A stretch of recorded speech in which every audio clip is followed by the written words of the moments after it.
Welcome back. This is lecture 13 in our series, and today we're continuing in our quest to put interactions back in, to put interactions in our theories here. So with a few lectures ago we defined scatterings, right, and defined observables in terms of those scatterings, and of course we know that unless these excitations, these particles that are the excitations of these fields, cannot interact between themselves, there'll be no scattering.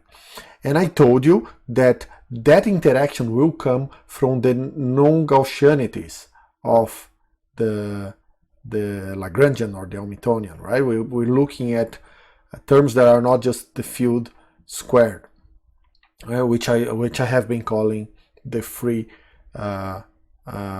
part of the Hamiltonian, in which we have shown, right? We have seen that the Hilbert space of the Gaussian part of the Hamiltonian is just a set of a lot of oscillators which are all independent, right? So there are no interactions. And now we want to bring those interactions in, right?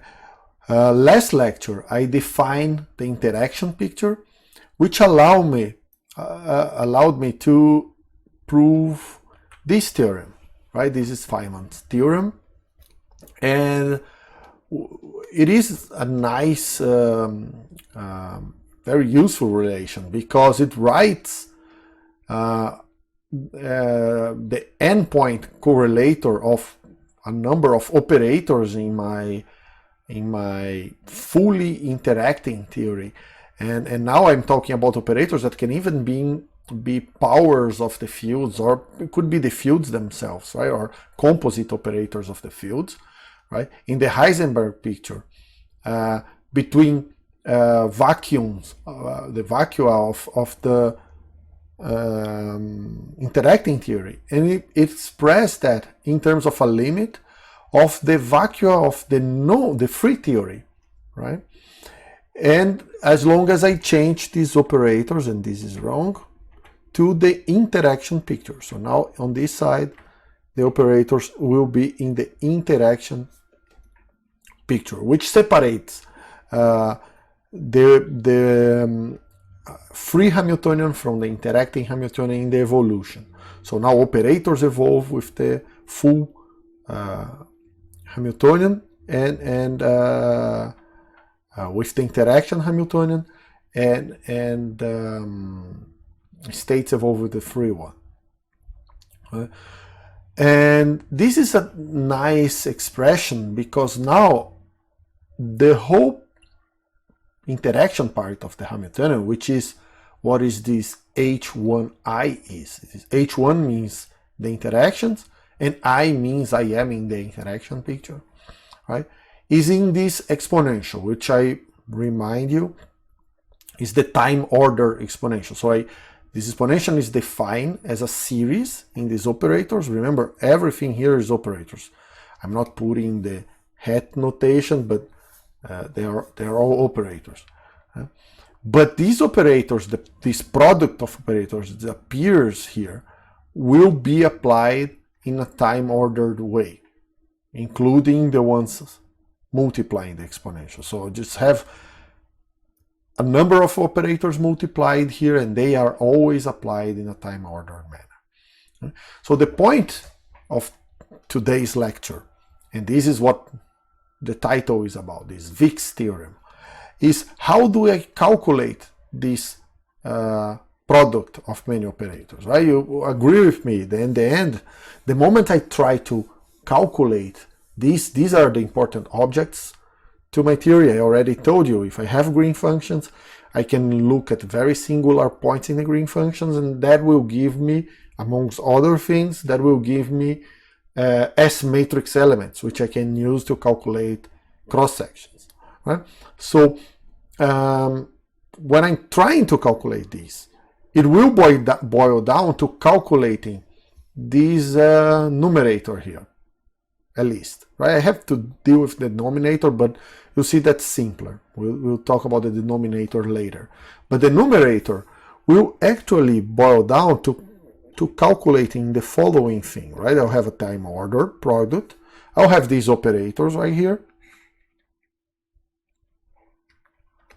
All these operators will be here. But the exponential will never really calculate the exponential, right? I'm assuming at some point I can truncate these at some order and calculate some finite number of powers of HIT. And that will look like this, right? So I have this integral. Let me bring it a little bit to the right.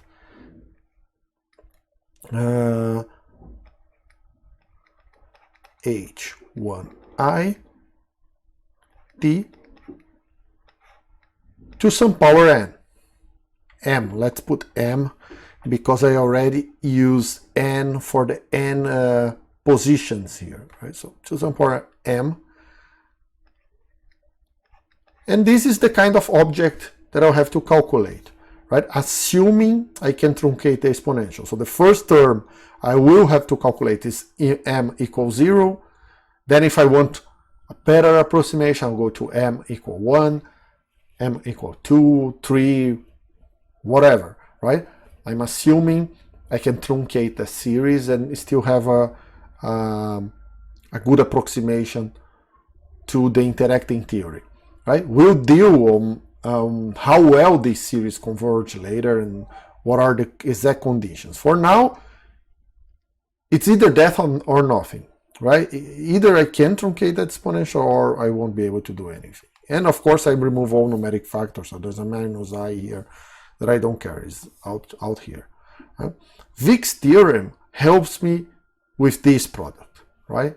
This is the main object I want to attack for now. And notice that what I want to calculate is even simpler than that, because in the end, this the whole system only has 1 degree of freedom. Let's assume that we're talking for now of a theory with just one field phi, right? So there's only this phi in the interaction picture. So the interaction Hamiltonian will also be phi to some power n, which then to some power, I don't know, k, right? I don't care. Maybe the interaction is a phi to the cube, maybe the interaction is a 5 to the 4, maybe both. But in any case, the Hamiltonian is just some phi to some power, which will then be also taken to the power m. So we'll have to phi to km, right? But in the end, it's just a power of phi. Same goes for these operators. Doesn't matter how complicated these operators will be, they'll be defined at the most complicated case as power series in terms of these phi's, right? These operators phi. So in the end, calculating this, right, amounts to really just calculating some product of many phi i's at different points, right? The points themselves depend. I can have many different combinations. So I suppose, for instance, this is just time because this is the full Hamiltonian. If I go to the density, then there's also an integral in position here. Let's say I call the position in which I'm calculating this Hamiltonian z. So I could have many phi's to the z, depending on this power, depending on the power of phi that is inside here. This operator could be phi squared, so I have x1 twice, and then x2 twice, and then x3 twice, right? But in the end, it's just a product of a lot of phi's, a time-ordered product of many operators, field operators, right? And this is what I want to calculate. Our mission for today is very straightforward. I want to calculate a time-ordered product of many fields. Right? So let's see how can we go about that. And the first thing I'll do, I'll separate the field in two parts. Right? So I'll take phi in the interaction picture and write as phi I plus be careful because my plus is very similar to my dagger, so pay attention to the context, right? Context, and so I'll divide my field into this part. Of course, everything here is a function of space-time position, right? Where phi I plus x is just the integral of d3p over 2 pi cube 1 over square root of 2ep a p exponential of minus I px. Remembering that x0 is being called t minus t0 in the interaction picture. Remember, I have some reference time and then the time I'm calculating this, and p0 is equal to ep. So that's the guy I call phi plus.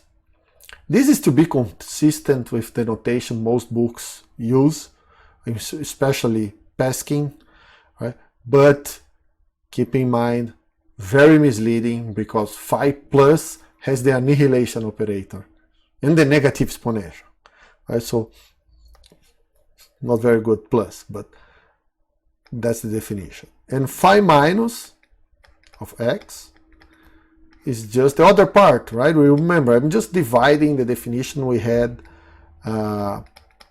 for the field in terms of A and A dagger, and separating the creation part from the annihilation part. And phi minus has the creation part, has A dagger of P exponential of I px, and again, same conditions here. X naught is just t minus t0, and p0 is ep.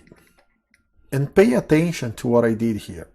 This is interaction picture operator. So I started from the very definition of how they evolve. Remember, operators evolve with the free Hamiltonian here from some initial point in time.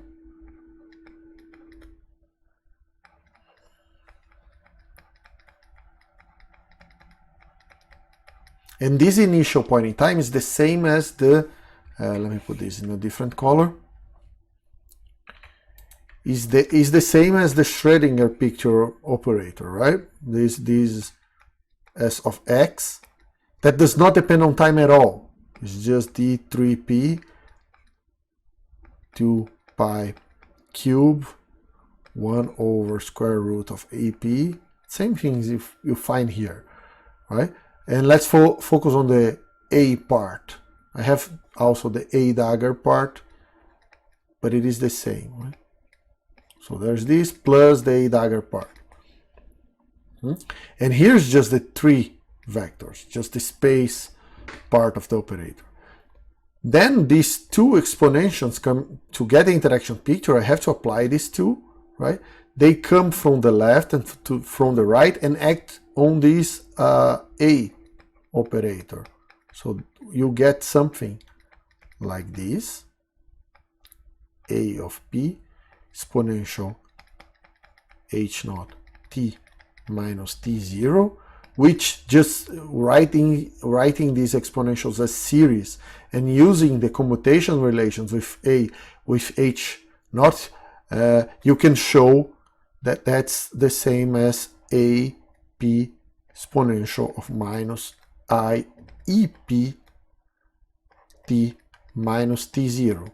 And this is the time part that went into here. That's why X naught is T minus T0 and P0 is EP, right?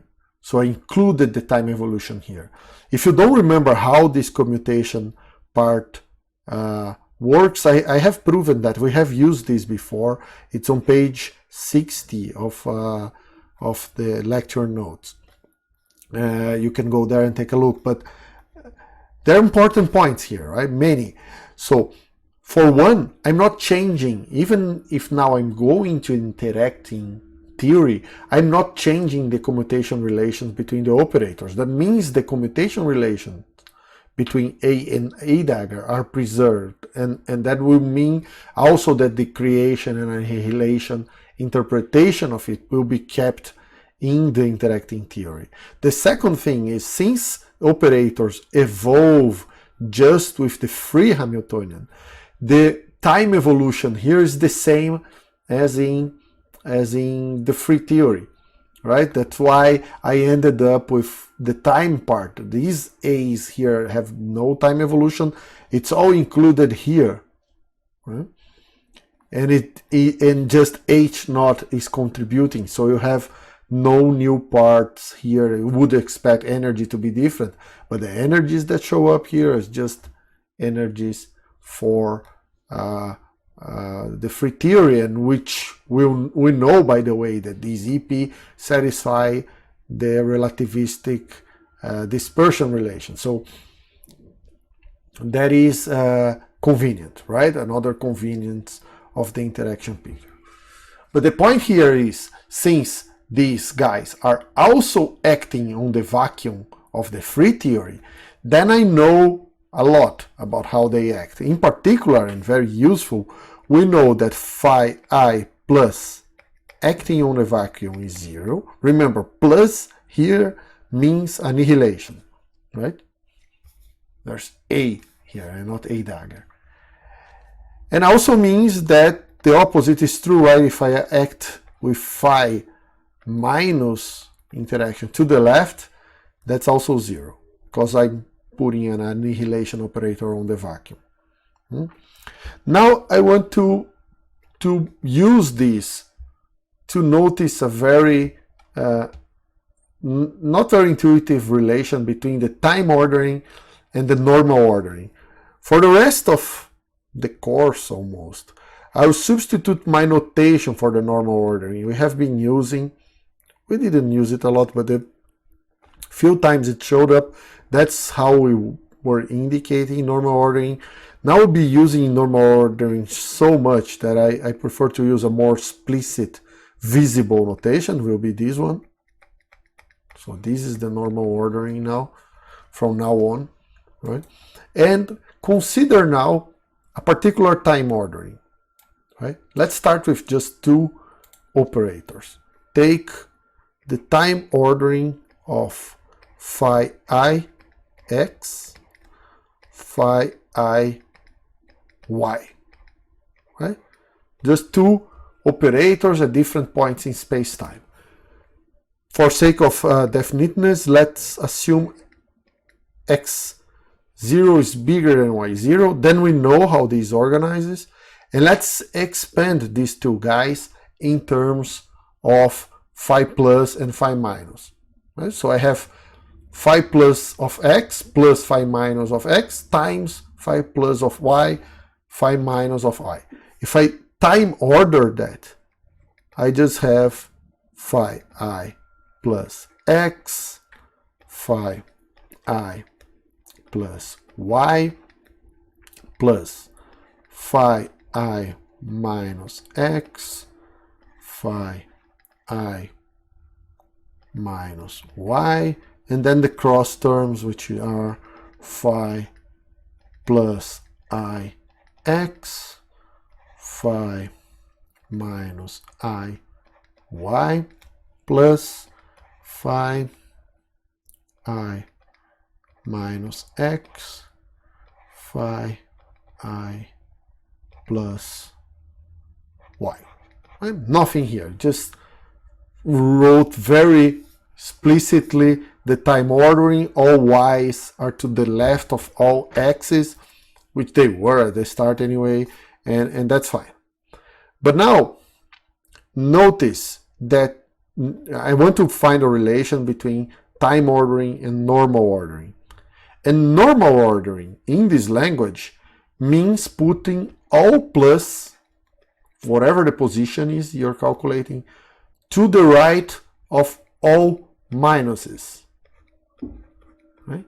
That's what a normal ordering looks like. You just have phi plus, phi plus, phi plus, until you have the first phi minus, and then phi minus from that point on.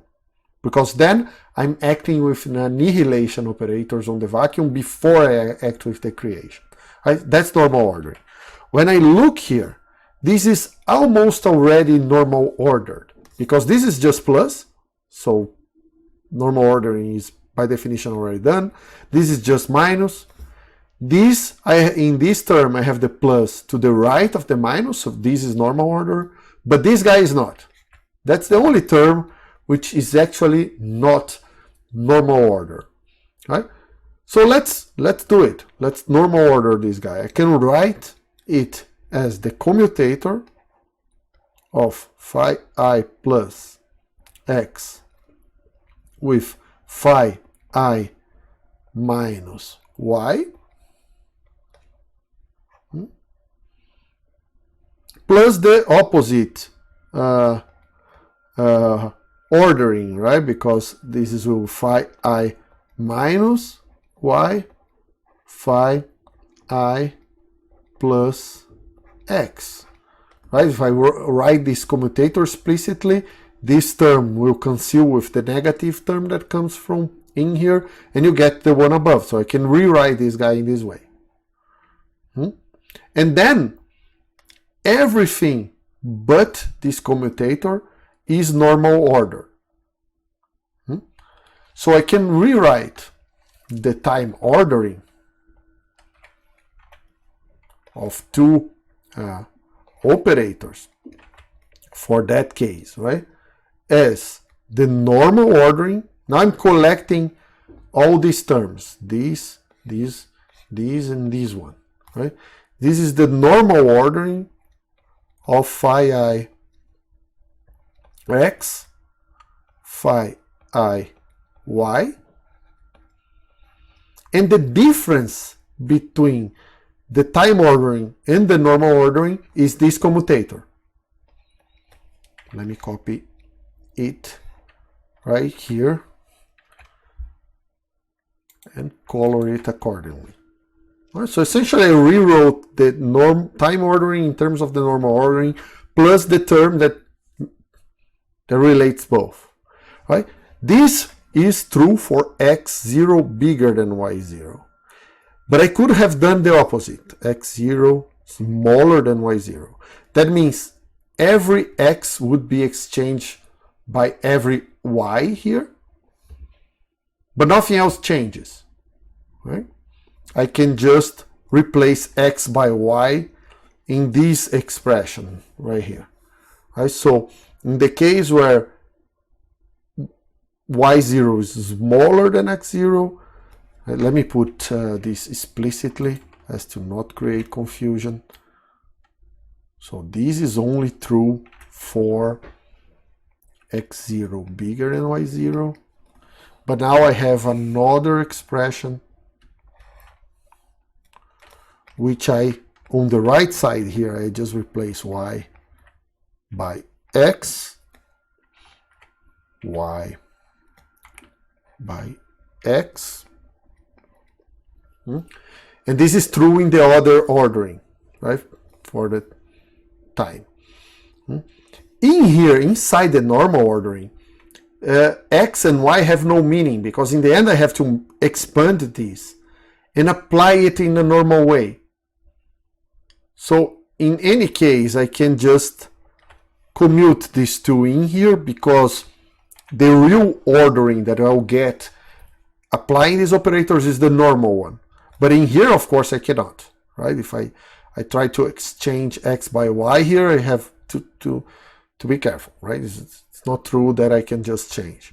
Right? So these two expressions are not the same, although I can change x by y inside the normal ordering. So what I want to do next, you see the difference between those two is really in this commutator, which is different here. So I want to define an object which is called a contraction.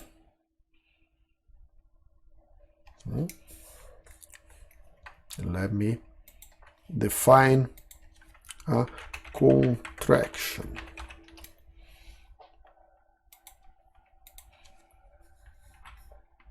which will indicate like this. So the contraction of phi I of x with phi I of y, and the contraction is indicated by a symbol like that. Right? This is defined as this commutator when x naught is bigger than y naught, and this one when the opposite is true.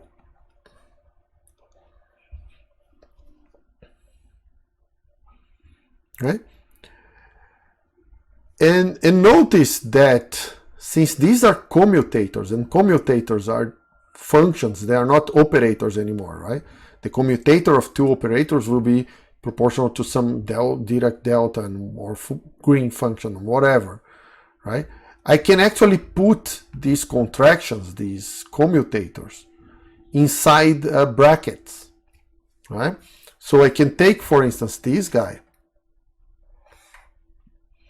and just put it inside a bracket. This is the same as the operator, because I can same as the commutator, because I can always take the commutator, multiply by 1, this is just 1, and then put it inside. Right?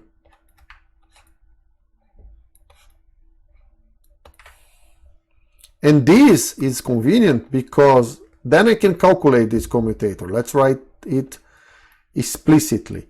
Right? This is phi I plus of x, phi I minus of y, minus, I won't even write x and y, but this part is 0 because phi plus acting on the vacuum is just 0. Right? It's annihilation acting on the vacuum. So that means this guy is just 0 phi I plus phi I minus acting on 0. Remember, this is y, this is x. And we know, we have seen this object before, right? This is just the propagator. This is just the propagator. Go back and take a look at the definition of the propagator, and you see that's exactly it. I'm creating a particle at y, annihilating it at x. This is a two-point function. And the same is true for the other option. If I take this operator now, this is what the contraction looks like when x naught is bigger than y naught. But if I take this one and put inside a bracket in the vacuum, I'll get to the conclusion that this is just the propagator from x to y, because again I can put zeros here and then use the same kind of logic to disappear with the other commuting, the one that actually puts a annihilation on the vacuum. So what I'm getting to here is that this contraction that I define here, right? This is definition, but the consequence of that definition is that the contraction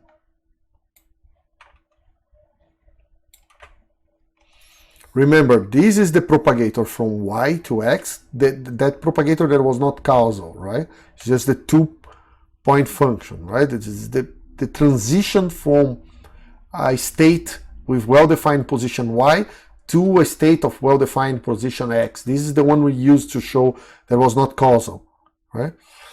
But in one combination, x naught is bigger than y0, and the other one is the other option. We have seen this before. Take a look at page 68 of the lecture notes. This was the Fyman propagator. It's the propagator that is this guy when you have one time ordering, and this other guy when you have the other time ordering. And that's a important thing. right? So now we were just innocently, let's say, looking for the relation between time ordering and normal ordering, and we have suddenly Fyman propagator being essentially the difference between the two. What I'm seeing here is that the time ordering is the normal ordering plus a Fyman propagator. Because now I can put these two equations together, right? Because the Fyman propagator has in its definition the two options, right? The two time orderings, which actually are wrong here. This is y not bigger than x0, right? And that's the deal. And again, since this is not an operator anymore, I can include it inside a normal ordering or time ordering because there's no operators here anymore. This is just a function, right? And finally, I write a very important relation, which is that the time ordered product of field operators is equal to the normal order of the same product plus the contraction, which is Fyman's propagator.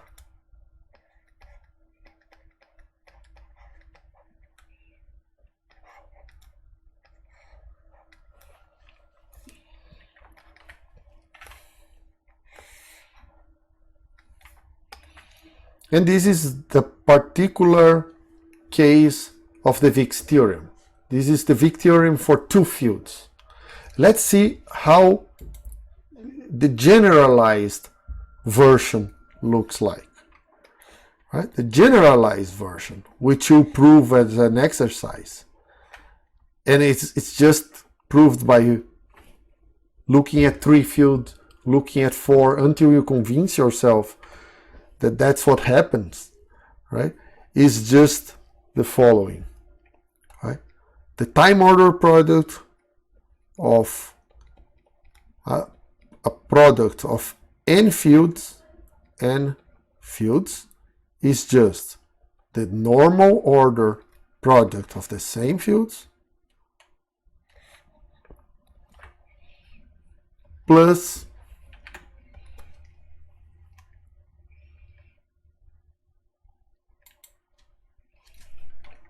all possible contractions. And I'll define pretty soon what all possible contractions means. Right? But when I say contractions, I'm talking about things like that. Right? And so let's state the theorem. It's proven just like I did. You can just put a third field here, see what you have to do to go from the time ordering into the normal ordering. You have a bunch of commutators appearing. Every time you try to change the position of two guys, you get a commutator. These commutators are these Fyman propagators, right? These contractions. And you do that until you have these three fields ordered normally on the right side. And you see what kind of commutators appear.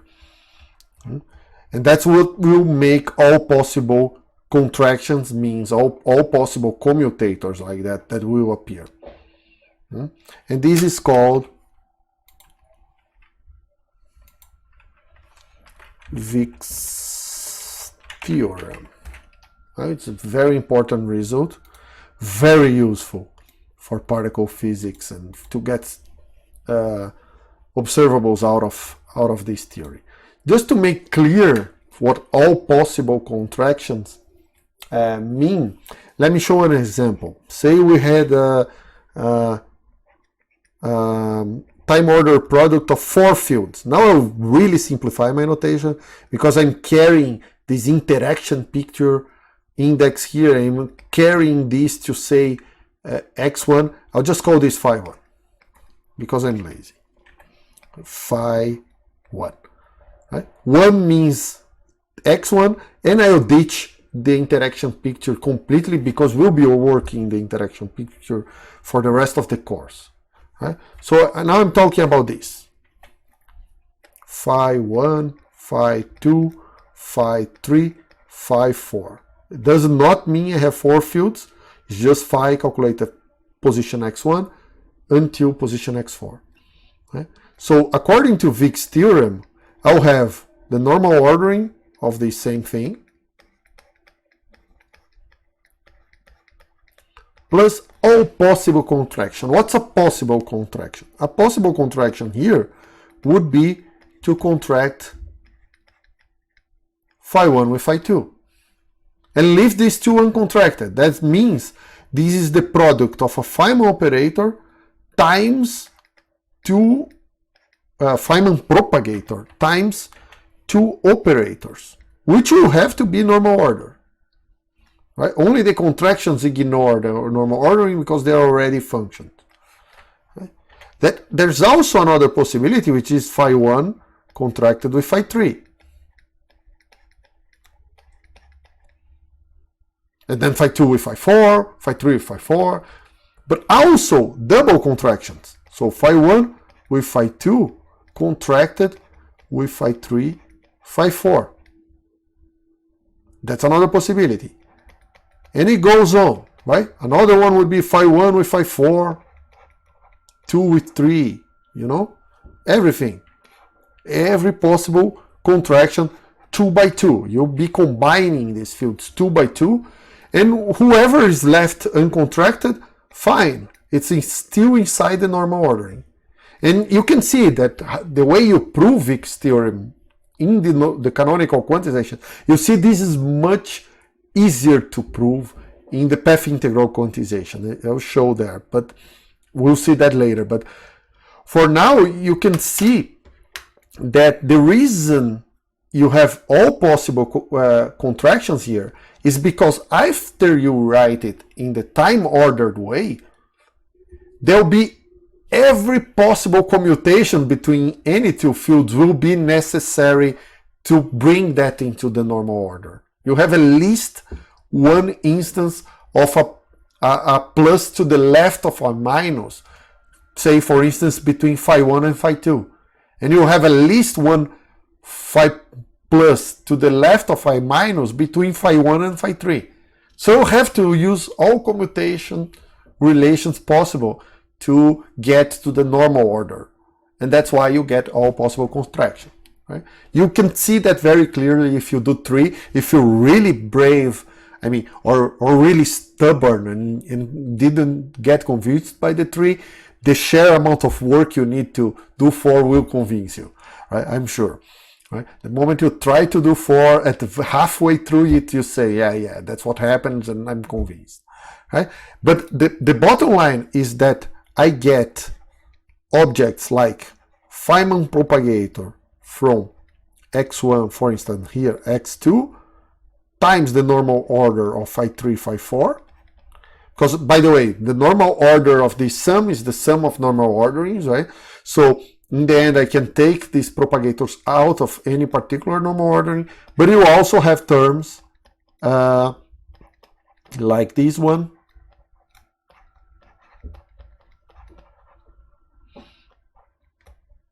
Say, in here is x1, x2, x3, x4, which are objects that should be familiar for people that did the exercises a few lectures ago when I asked for the 4-point function of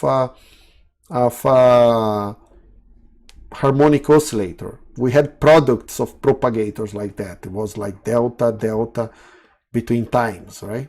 4 different times. Very similar thing to what we're getting here, and that's not an accident. Again, I'm calculating the 4-point function here.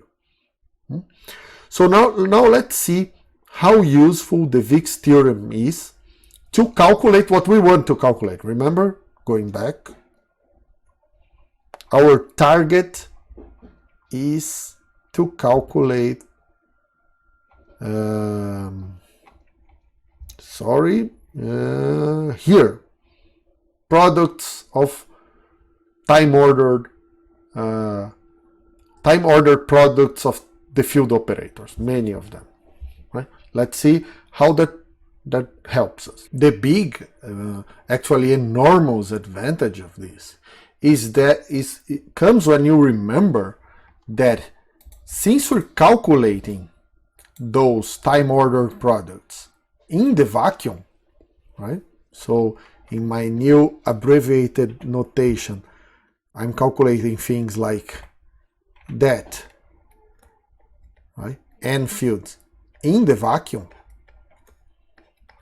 Then these normal orderings just go away.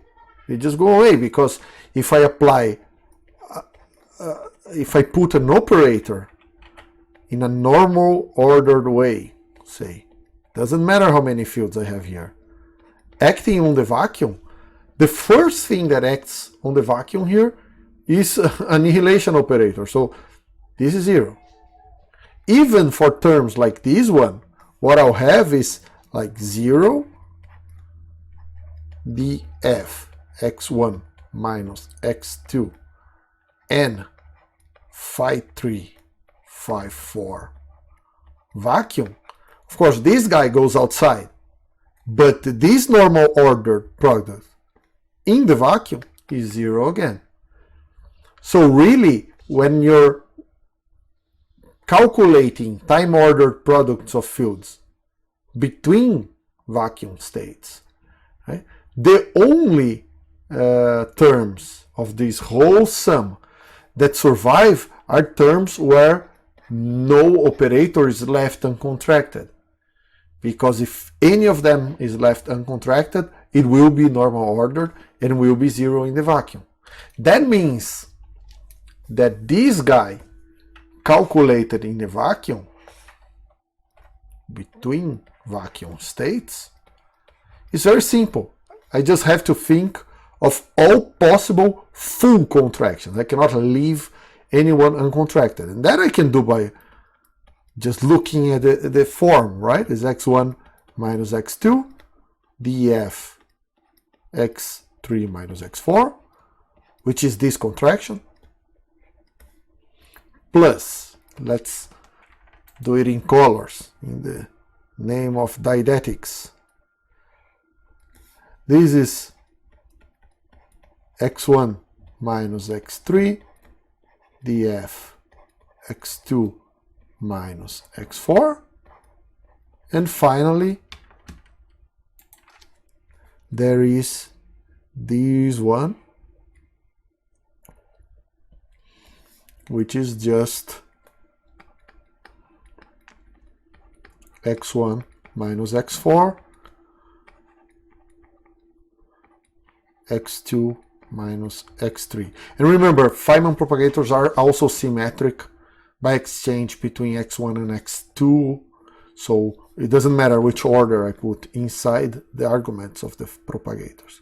Again, this is very familiar to that same exercise I just mentioned, right? In which you get every connection possible between these 4 points, x1, x2, x3, and x4, which I hope is something you notice when doing the exercise for the 4-point function of the harmonic oscillator.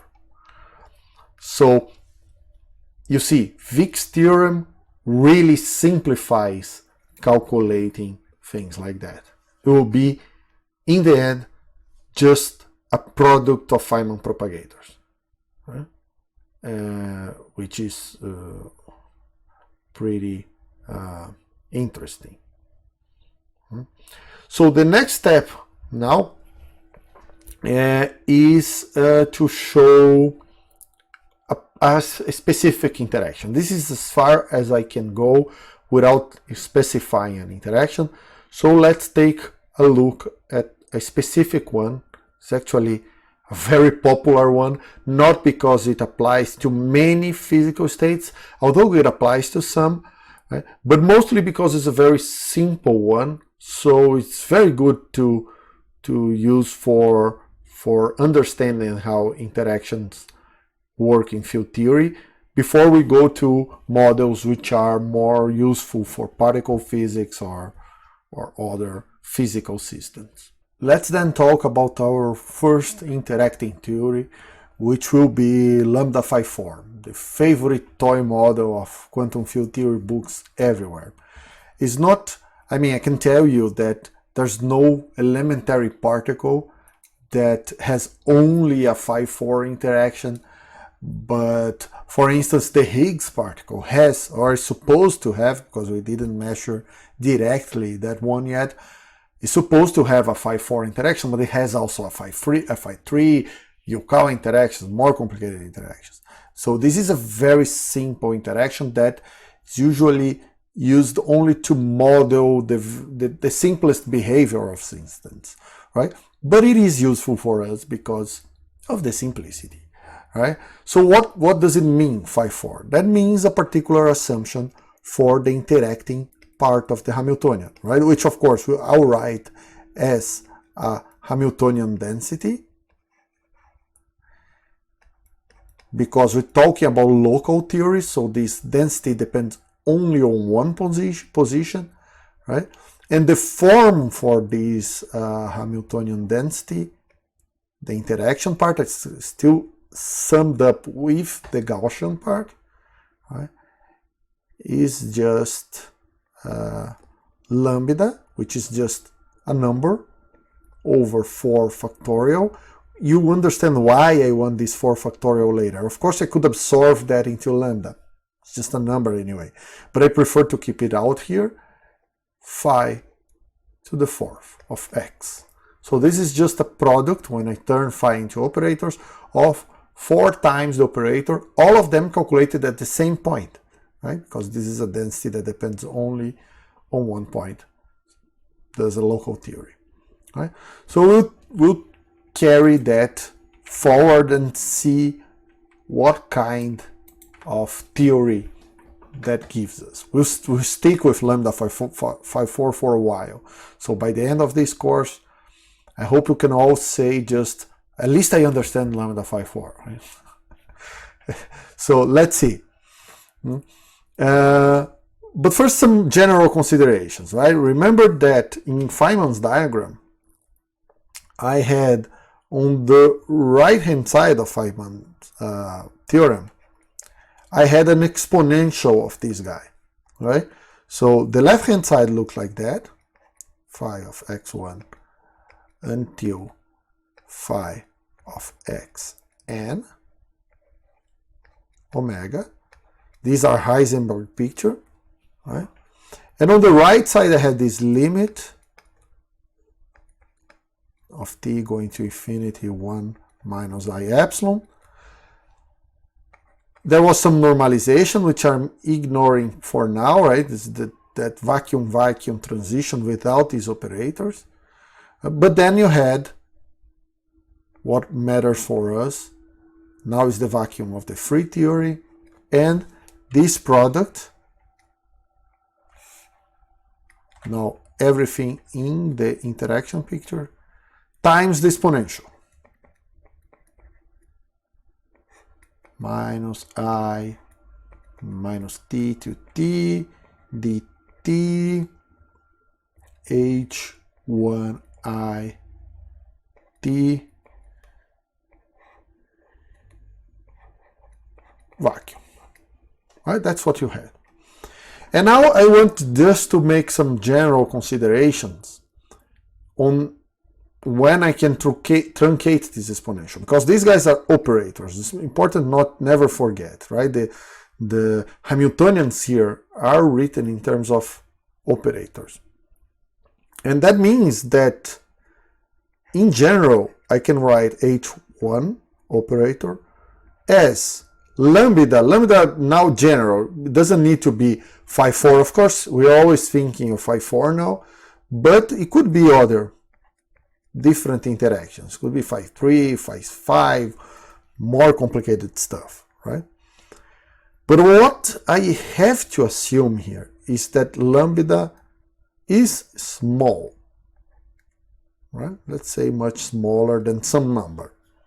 Much smaller than 1 if you want, Not necessarily 1, but lambda is small. Let's say it's even close to 0. Right? That means that if I get the expectation, because operators cannot be small or big, right? Operators act on states, but expectation values of operators can. And I have 0 here on both sides, right? But in general, for any state, not necessarily the vacuum, I can write H1 as lambda and the expectation value of that operator that characterizes the interaction. Now I'm just indicating this to be any state. And that also means that expectation value of H1 times H1, right, H1 square, will be proportional to lambda square operator of phi square, right? This is still keeping general, right? In this case, in the case of lambda phi 4, you have a phi 4 here, a phi to the 8 here, but the lambda one is good outside, right? That's why it's not necessarily smaller than 1, because now I have a 4 factorial here that helps, right? Right. So that means that if lambda is small enough, right, maybe even if this expectation value is not much smaller than this one, maybe it's even bigger, right? If lambda is small enough, then the suppression created by multiplying by powers of lambda can win over this, which I don't know. Maybe this guy is bigger than this one, right?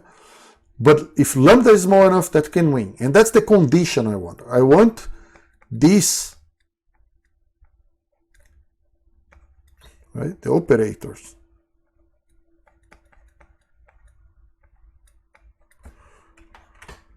This much smaller than this, which is just the normalization of the state, and so on and so forth.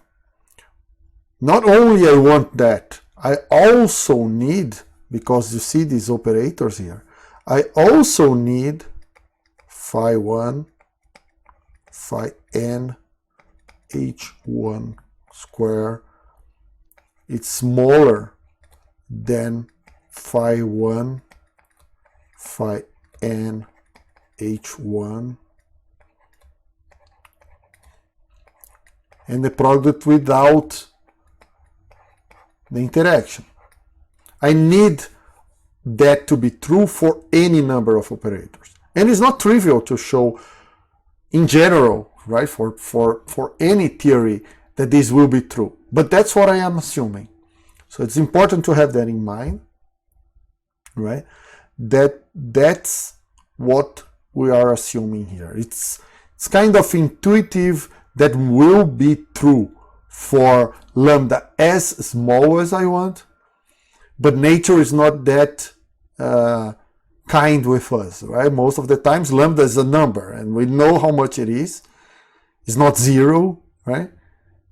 Sometimes it's not even that small, so you have to be careful with these conditions, maybe test them numerically. There's all kinds of approach, but that's the assumption for us right now. From a theoretical point of view, lambda is what helps us control this series. Right? If that is true, right, if all these relations, all these hierarchies in size are true, then I can truncate the exponential and actually just take as many terms as I want to get the precision, right? Because I have a first approximation, which is just not taking the interactions, the free theory.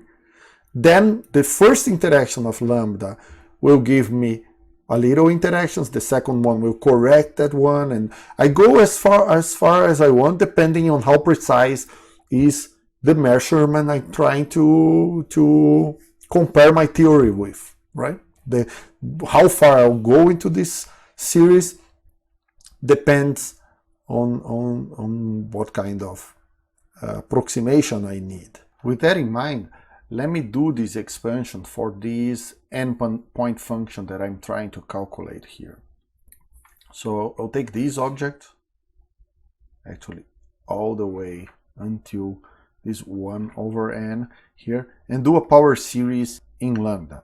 Right? Remember, there's also a exponential of the interaction down here, which also would bring powers of lambda, so this expansion might seem a little bit strange, but bear with me. Let me do the expansion for the numerator first, and we'll see what happens with this denominator later. Right? So the first term in this expansion is pretty obvious, right? It's just the identity part of the exponential, right? Just copy this thing down here and throw the exponential away. So that would be the first term in my perturbative expansion on the interaction. The next one is given by this. And now I have the first term in the exponential expansion, which is just minus I minus dt dt H1 interaction t.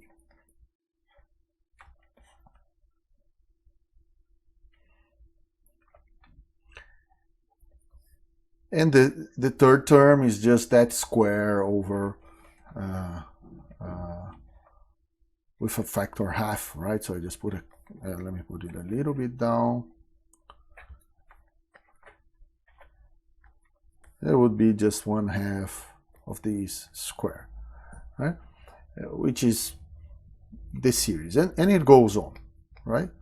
Just to define some notation, right, we can say that this is really the endpoint function. It depends on x1 to xn, right? But these other ones, we usually indicate them like this, which means it's the same endpoint function calculated to 0 order in the perturbative expansion, right? It's just order 0, so this one right here would be just gn1, depending on the same variables. This is gn2, right? Where n stands for the number of insertions of the operators. That means how many different positions this green function depends on, right? And the number on top here is the order of the perturbative expansion that I'm calculating that object, right? So, and the full object, of course, I have to resum the whole series and get the exponential that was up there. Right? So now let's take a look at some examples, right, of this calculation, and let's start with the one we saw already, right? Which is let's start with 0 order in perturbation theory. So I'm taking order lambda to the 0, right? And let's take a look at the 4-point function for that. So G4 0 of x1, x2, x3, x4. Right? This is just this object. And again, remember, I'm using a simplified notation. Phi1 means phi of x1 in the interaction picture. Phi2, Phi3, Phi4. So this depends on 4 different positions. Well, we already saw that one. Once we use Vixx Theorem here, I'll get all possible contractions, and that gives me a product of Fyman propagators. Let me write them real quickly, because what I want to show here now is that there is a graphical way of getting the same expression which serves us well, especially when you have many and many operators to contract. Like 4 operators is easy to look at all possible contractions, but even intuitively, right? If I keep increasing the number of fields in there, it's not difficult to imagine that at some point trying to get all possible combinations 2 by 2 can be a lot of work. So there's a shortcut for that, right? And that shortcut is what we call a very important concept, Fyman. Where's my text? Here. Feynman diagrams, right? These Feynman diagrams are a graphical way to represent the same mathematical expression. So we'll have one-to-one relation between these drawings I make and some mathematical expression. And to understand how that works, right? In this case, again, it looks like I'm just creating these drawings to make my life harder, but the bigger and bigger the calculation you want to make, the more and more advantageous is to use the diagrams instead of actually just using Vixx Theorem, right? So let's see. The idea here is I'm calculating a 4-point function, so it depends on 4 different space-time coordinates. And what Vixx Theorem did was connect these 2 by 2 in all possible ways, right? Take 1 and 2, 3 and 4, etc., right? And that means I can graphically represent that. I had 3 options. I can graphically represent these 3 different possible contractions like that. This one represents the first one, x1, x2, 3 with 4, right? I can put a one that x1 connects to 3 and 2 connects to 4, which is this one. And I can put another one that 1 connects to 4 and 2 connects with 3. To avoid confusion, I'm leaving a gap here to say goes under, right? They're not really touching each other, because eventually I'll have some interpretation for when they actually touch each other. So they're going under. I could even draw x2 here and x4 there, but I want to make my life easier and always keep these points fixed, because then it's clear that this diagram is different from this one, right? And that represents that same sum there, right? I'm just summing up. So now I'm writing G40 as this sum. And then, of course, if this is true, that also sets a rule for these red lines that I'm drawing there, right?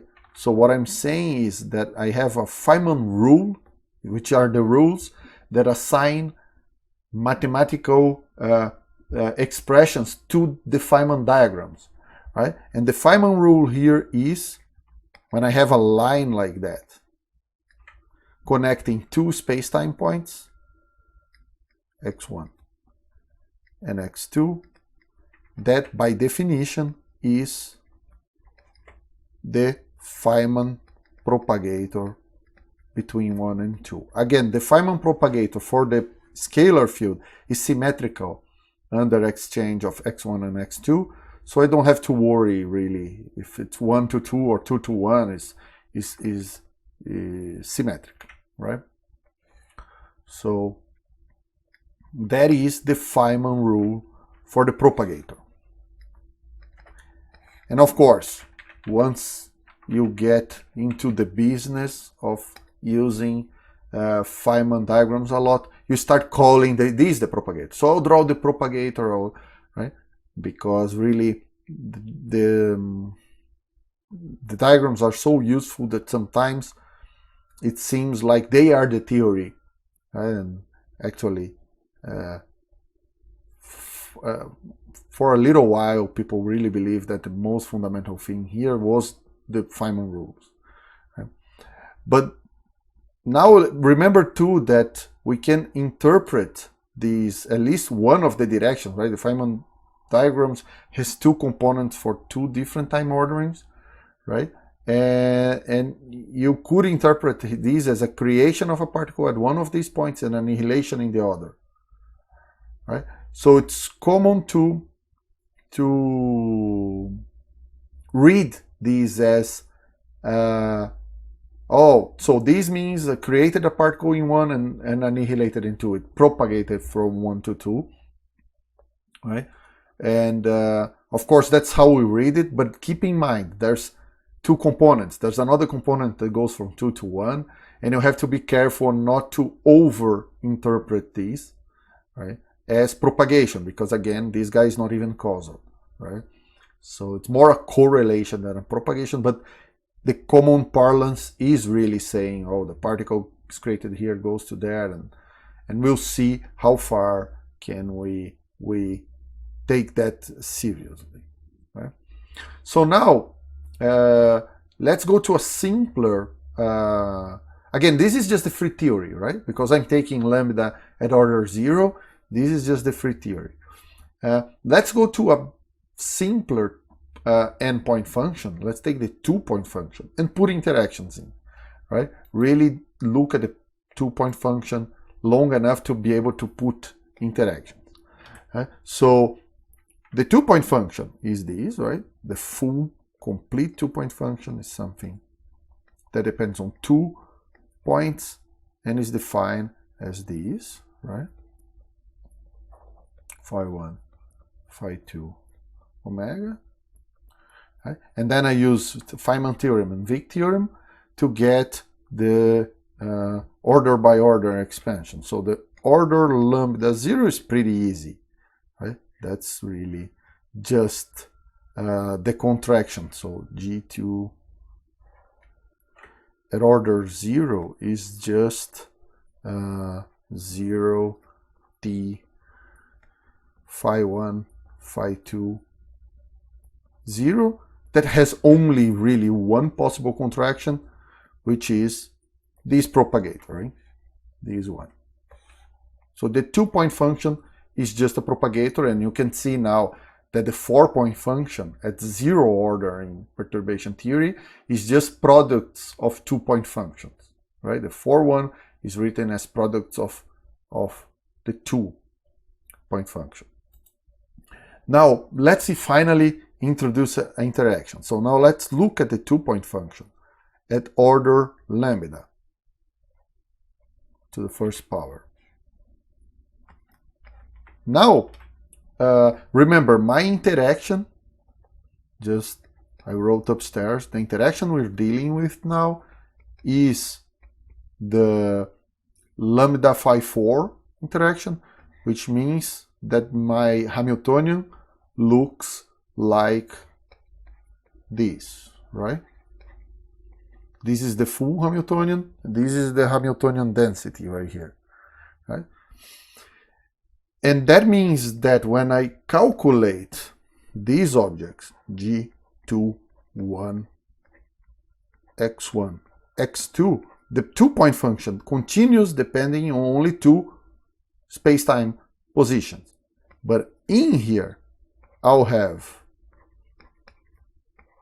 Phi1, I'll have Phi2, but then I have this integral of minus I dt, and I have to choose some space-time coordinate to that t because it's an integrated variable, right? Integration variable. 0. If I substitute that in here, you see that I get 1 field, 2 field, but I get another 4 operators, right? By just one insertion of the interaction, I get 4 operators, right? And this dt goes together with this space component. I will use z for the variable. So I'm using z for this integral right here, d3z. as to not confuse with the x1 and x2 that is here, and this will be dtz, right? The time for that coordinate. That means that this will become just, I can put together this integral in time with this integral in space and just have a d4z phi over 4 factorial phi z to the fourth. So I have 4 insertions of this phi z to the fourth. In a way that I end up calculating and now figuring out all the factors, right? So this minus I comes out here, lambda is just a number, 4 factorial, right? Even the integral goes outside, right? I have an integral over d4z, right, of this object now, phi 1, phi 2, and I will abbreviate phi of x as phi x, z, phi of z as phi z. So I have phi z 4 times. And I have to apply Vixx theorem now to get all possible contractions between 6 fields. You see how quickly, if this is the simplest function you can imagine, it's just a 2-point function of the simplest theory possible, and already I have to find all possible 2x2 contractions of 6 fields. Right? The number of fields here goes up really quickly as you go to more and more complicated objects. So I could just do this brute force and just do all possible contractions and write this immense expression. But let's try to do it more systematically, right? So that we can classify the kind of contraction that can show up. There's only really 2 classes of contractions here. There are many contractions, but they fall into 2 very distinct categories, right? The first option is to contract phi 1 and with phi 2. There are many contractions that start with contracting phi 1 and phi 2, and then you can do all kinds of contractions between these many phi z's, right? So what I have in mind is something like this, where I'm considering all contractions that have these in them, right? And then it's easy to see there's only 3 others, right? Because it's just this contraction between these 4 operators. There's this option. There is this one, right? This guy with this one and these 2. And there's also a third one, which is this, right? But these 3 different kinds of contraction will give me the same answer, right? This is just a propagator, a Fyman propagator from Z to Z. I know it sounds strange to write it like this. This is really the propagator of 0, right? But bear with me. I'll keep it like that because we want to see the logic behind these contractions, right? So I have basically just this, right? For the 3 possible contractions will give me the same result. So I'm adding over all possible contractions. So I just get a factor 3, right? Which I'll put explicitly. I want to keep track of these factors. So I'll put a factor 3 here. And the rest is minus I lambda over 4 factorial. I have this integral, d4z, and I have a d Fyman from x1 to x2, which, by the way, can go outside this integral because it does not depend on x, on z, and then the 2 contractions of z, of Fyman, the 2 Fyman propagators from z to z, right? So that's the expression. This is all possible contractions in which phi 1 is contracted with phi 2. The second class of contractions is given by those contractions in which phi1 does not contract with phi2. Now phi1 will have to contract with one of the z's. Let me give me a little bit more space to draw the contractions. So now I'm thinking that phi1 is contracting with one of the z's. And there are four possible contractions there, right? There's phi1 with the first z, phi1 with the second z, phi1 with the third, and phi1 with the fourth z. There's four options. But it's always, in all of these options, I'm always getting the Feynman propagator between x1 and z. So they are equal. There's a factor 4 there that I want to keep. And once I contract phi with one of the z's, I still have phi2 contracting with one of the other z's. And there's three options for that, right? Take the blue one here. Inside the blue contraction, I still can have phi2 doing this, or this. These are three options multiplying that 4. And that's true for every contraction of phi1. Right? Once I contract phi1, phi2 has three other options to contract. Okay? And then, of course, once I contract phi2, say I take this option.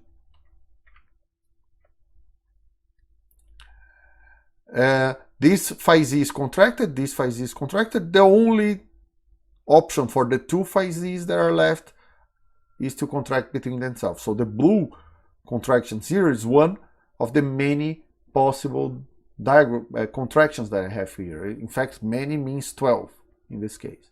There's 12 options, right? And that's what I counted here. That's the numeric factor in front, right?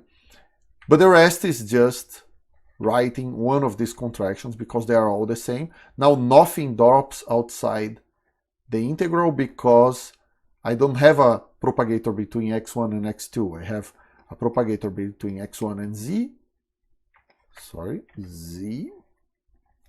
another propagator between x2 and z, and another one from z to z. Right? And that's the expression I have now for these contractions. So now I found all contractions, but I saw there's only two different expressions I could make. But this one appears 12 times. This one appears 3 times for a total of 15 possible contractions there, but in a more systematic way, right? And these numbers in red will become very important pretty soon, and you'll see why. So let me write my expression here. What I'm saying is that this 2-point function at first order in perturbation theory. So now that's a result, that's a green function for the interacting theory, right? In the perturbative approximation. Plus this one.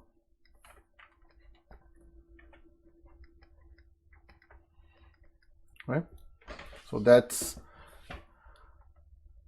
the first result of the course for a interacting theory. Now let's see how I would, again, I'm telling you that we want to get rid of doing these combinatorics as soon as we can, right? Because you can already see I put one more insertion of the interaction and I'll have an extra 4 fields. And suddenly I'm doing combinatorics for 10 fields, all possible contractions of 10 different fields. I don't want to do that every time I need to do a calculation, right? I'll do it a few times here just to get the rules straight, but I don't want to be doing that forever, right? So what I want to do is see how the fine rules work here for the interacting theory.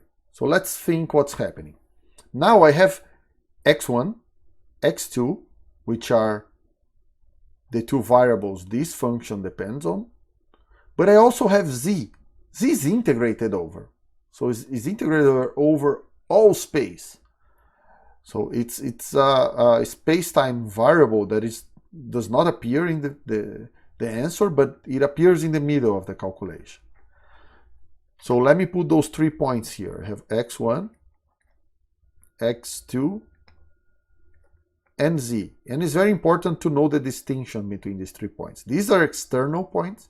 They are variables which are fixed, right? And I tell you what x1 and x2 are, and you calculate the green function, but z is not. Z is an internal point, let's say. Right? And now let's see how I'm connecting these points. For the first class of contractions, this one, what I did, I put here option 1, which was this first class of contraction. What I did was connecting x1 to x2 with a propagator, right? So I have the propagator from x1 to x2, and I have these two propagators that go from z back to z, right? Which I can draw like that. Again, these lines are propagators, but they go back to the same point. That's why I'm indicating like that. If I put 0 here, I don't know which point is that they are going back to, right? But it is z. And the second class of diagrams, let me erase this. To that, I'm adding a second class of diagrams that is actually a little bit different. And now z is in the path from x1 to x2, because I have this propagator that goes from z to x1. I have this propagator that goes from z to x2. And I have this one that goes from z to z. And that's how the diagram looks now. And then this is interesting, right? Because these diagrams, they have many components. But if I told you, right, you have these 3 points, connect them all the ways you can, with the following rule. I have 4 lines coming out of z. You see, there's always 4 lines coming out of point z, right? And you can understand why this is so, right? We have 4 fields in point z. That's because the interaction is a phi to the 4th, right? So I'll always have 4 fields calculated at that point. So when I do contractions, I always have 4 lines coming out of the z. So if I told you I have this point z, I want 4 lines coming out of z. I have just 1 line coming out of x. I just want 1 line coming out of x2, right? Because there's only 1 field acting there. Connect them in all ways possible. You cannot leave any of these lines hanging without a point, right? They have to connect these points where the fields were. You get these 2 drawings. There's no other drawings. You could draw them differently, but they are the same expression, right? The same mathematical expression. The tricky part of this, and then you can rationalize that, you can guess that this point that is where the interaction is will be integrated over. This integral you can guess too, because you know that the final answer does not depend on z. But these factors, like these 3 times everything here, especially the 3 and the 12, those do not look obvious just by staring at the diagrams at all, right? If you, of course, you can get them by doing the combinatoric analysis that we did above, but that's what we want to avoid mostly. We want a quicker way of finding these factors, these numeric factors, right? And that's the tricky part, right? By the way, this was option 2. That's the tricky part. How do I guess? Right? I know that there are 3 diagrams, 3 contributions equivalent to this diagram. There are 12 equivalent to this one. But how do I guess that by looking at the diagram? Right? So let's work on that. And for that, I'll get, amazingly, that's the kind of thing that you see by looking at a much more complicated case. Because then you have every effect possible. And let's look at that. Let's look at a really complicated case. So this is what we will attack now, right? We're skipping one order in the perturbation theory and going straight to lambda to the cube, right?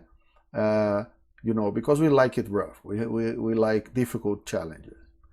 And now what we'll have, right? Since it's the 2-point function, it only depends on these 2 external points, x1 and x2. But now, since we're taking 3 insertions of the interaction, right, we're going to the 4th order in that expansion of the exponential, right, we'll have 3 internal points, which I can name however I want, because they will be integrated over. Right? These internal points, where the interactions that are introduced by the interactions, by the way, they are called vertexes, right? So these are the vertex of the theory, and we have 3 of those. Right? So since we are taking lambda to the cube, and we know that for each power of lambda you have together a 4 factorial and a minus I, that is in front of the Hamiltonian, you have minus I lambda 4 factorial to the cube. That's what you expect. Since you're expanding exponential until the cubic term, you have 1 over 3 factorial in front here, right? That's a given. And now the 3 vertices, which I'll name Z. So at Z you have phi to the 4th. So 4 insertions of the field. The second vertex I'll call W, and here it is, just 4 fields acting on the same point. This is phi at W, etc. And the third one I'll call U, right? So I have points X, W, and U. These are just space-time points like X1 and X2, but they are internal points. They are the vertices of these theory. Now, I have 2, 10, 14 fields, and I have find all 2x2 contractions. I'm not doing that, right? What I'm doing is, again, we have these many classes of different contractions. Each of these classes will be represented by one diagram, like we did before. You saw I have 2 classes. I have just one drawing for each class. The diagram represents the whole class. But I have to find the multiplicity of the class. I have to find how many times that exact mathematical expressions appears again and again. Right? I have to find that multiplicity. In order to do that, I'll take one contraction, one specific contraction, and try to see how many times that one would be repeated. So, just for sake of the argument, this time, instead of calling this x1 and x2, by the way, I prefer to call it x and y, just to keep the notation in line with my lecture notes. Let's do x and y. And let's take a particular contraction. So let me see. I'll use the exact same contraction I used in the notes. Let me write it here. So this is a very specific contraction. I'm contracting x with one of the z's, y will be contracted with a w.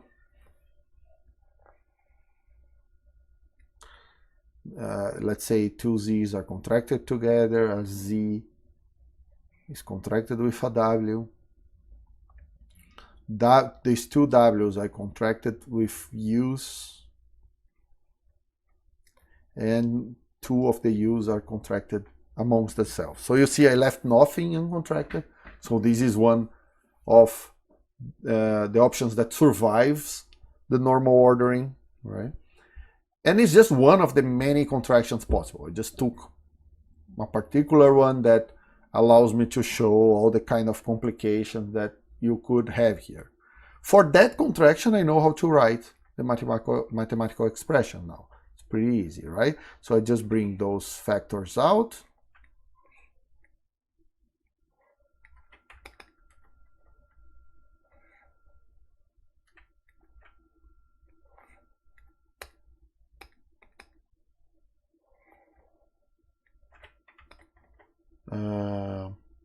All the integrals, d for z, d for w, d for u, and then there's a bunch of Fyman propagators. So there's one from x to z, there's one from y to w, there's one from z to z, there's one from z to w, this one. There's actually two going from w to u, right? So I get df w u square, because I have this guy multiplied twice here, right? There's a point propagate from w to u, another one. And finally, there's one from u to u. So the question I want to attack here is how many times this exact expression shows up in other contraction, right? The same expression. And that's doable. We can, without actually doing all the contractions, we can find how many they are. So the first thing, and for that we have to think a bit about the expression itself and how to get to this expression. The first point here is the integration variables, or what you could call the vertex naming. I named this vertex z, this one w, this one u. But those are just integration variables. I could change them. In particular, I can call z w, I can call w u, I can change their names. So if I get other contractions that are basically the same form as this one, but just different in the exchange of a z per a w or a z per u, or even a three-way change here, it will be the same expression, because I can just change variables in the integral, and that would be done. Okay? One way of thinking about it is that I of course, I can do different contractions maintaining the position of the integrals here, but I could also do this, right? That's a change in variables names that will give me exactly the same contraction, the same expression, just exchanging w by z. And there's obviously three factorial orders I could choose for these three integrals here, right? These three blocks. I could reorder them in three factorial ways. So that means that just from the fact that you can rename z, w, and u, I'll have three factorial expressions which are exactly the same. I get exactly the same expression if I just rename these guys. Right? So that's already a multiplicity which is quite big already. Right? Another one, the second one, comes from the contractions at vertex z. at this vertex, right? And that's easy to see, right? So Z is basically, there's one contraction coming from X, so this line coming from X could end up here, here, here, or here, and you get the same expression. There's another line coming from W that could connect anywhere either. And of course, the third line, you have no option. Once you fix where the X line is connecting and where the W one is connecting, the two others have to connect between themselves to get the same expression. Right? So the line coming from X has 4 options where you could connect, right? The line coming, so if you think about it, you have phi Z, phi Z, phi Z. I have X comes around and connects with one of them, so I remove already the one that got X, and then the 3 left over you have the line coming from W that can connect in 3 different places. Here, say, here, or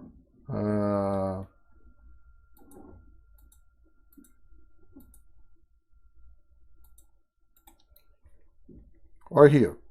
So once you took one of the fields to contract the X, you have 3 options for the one that connects with the W, and then the 2 others. For the blue option is this, for the red option is this, and for the white option is this. The 2 others have to connect between themselves, so there's no more multiplicity. So essentially what you get here is 12 options that multiply this 3 factorial, right?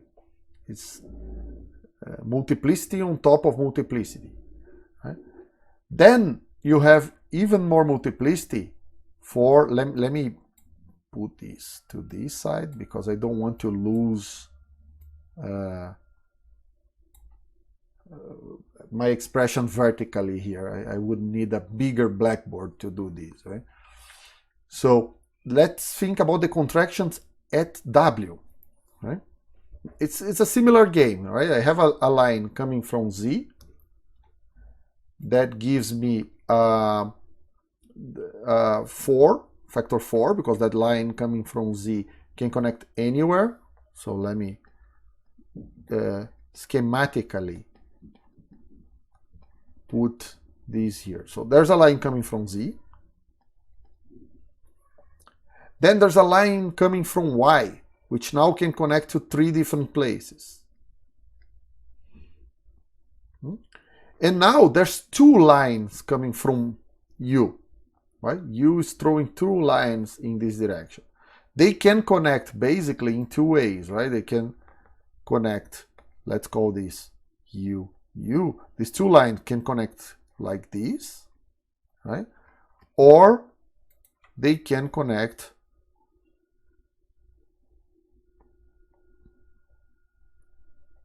like this. So there's 2 options, right? I can put it like this or like this. Okay? So that's another factor 2 here, which gives me even bigger multiplicity. But it never ends, right? There's also the contractions at U. Now I have 2 lines, right, coming from the W, right? So one of them can connect to 4 different places. Oops. One of them can connect to 4 different places. The other line now has 3 options, right? These 2 lines. And then the leftover U's have to contract among themselves. So this is all. But now I have to be careful, right? Because these 2 lines coming from W to U make it so that the analysis I did here for W independently of U to be a little bit wrong, right? I did a double counting here that is possibly not obvious, right? What happens is let's forget about z and y that I did here. I did this, right? And then for these lines going to u, right, I said, well, there's two ways I can connect these two lines here. And again, I said, well, these lines can connect anywhere with you, on u here. But if you take any pair of fields calculated at point u, right, you see that if I put a factor 2 here, saying it could go like this or these two options, right? Let me do it like this. Could be like this or crossed option, right? And again, I think this also here has two options, like here, or crossed. I would come to the conclusion there are four ways I can connect these two fields to those two fields. But there's not, right? There's really only two possibilities. This one and this one. There's no other. Okay? So in the way I did, I actually counted twice every time I have two lines going there. So I put a factor 1/2 to take care of that. It's easier to do like that. It's easier to first look at the multiplicities independently and then remove the double counting. Only here I have this problem. Right? You see, I never have two lines going in the same way. This is connected with this df squared that is here. Right? Okay, so I can solve that by just taking a factor 1/2 and multiplying all these factors by 1/2 in there. So let's put all together. Right? My conclusion here is that that exact expression appears 3 factorial times 4 times 3 times 4 times 3 times 2, that comes from here, times 4. It'll be clear why I'm writing it in this stupid way pretty soon. Right? Here.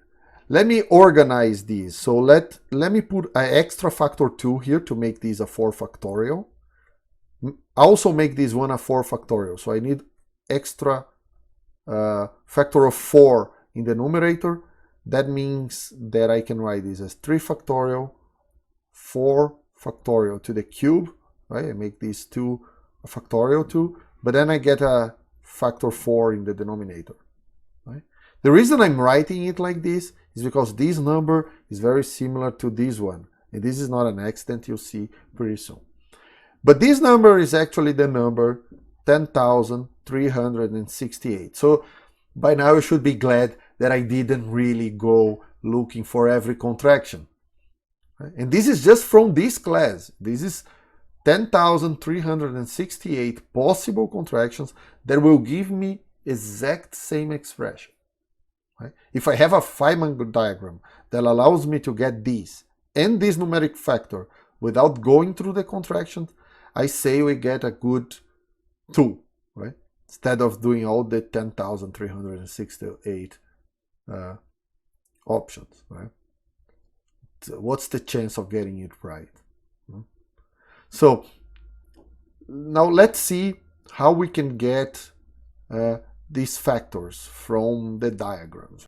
The first step is to actually understand a very particular cancellation here. So now I said I have these 10,000 something ways of obtaining the same expression. That means that the contribution of this class of contractions to the final 2-point function will be just 10,000 whatever times this, right? But I use it in this form, and I see that this 3 factorial goes away with this one, this 4 factorial cube goes away with this one, and I get just minus I lambda over 8.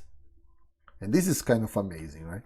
After all these huge numeric factors, I just get I just dividing by 8 in the end. Right? And everything else is just a copy of this. Sorry, I missed a cube here. So this is minus I lambda to the cube, which is actually just minus I lambda cube over 8. Or plus. This huge cancellation of numeric factors, of course, is not accidental. It is part natural and part design. So let's see. The first part is the cancellation of the 3 factorial. Right? This 3 factorial is coming from the renaming of these 3 integrals, right? The 3 internal points of the diagram, right? The 3 vertices. So and we know that if you go to order n in the perturbation theory, you have n vertices, n internal points, and that means there will always be n factorial way of renaming them, right? So this is 3 factorial, but if I had an extra, would be a 4 factorial and so on, right? This is always true. But it is also always true that this power of the vertex is coming from the expansion of an exponential. And the exponential will have 1 over n factorial here, right? So these n factorial ways of renaming the vertices will always cancel with the 1 over n factorial of the exponential. That's the natural part. There's no way around it. And I don't have to worry about this 3 factorial at all, right? It will always go away with this one. So that part I don't have to worry about. The second cancellation comes from the fact that think of any vertex, any vertex, take Z for instance. There's 4 lines going out of Z.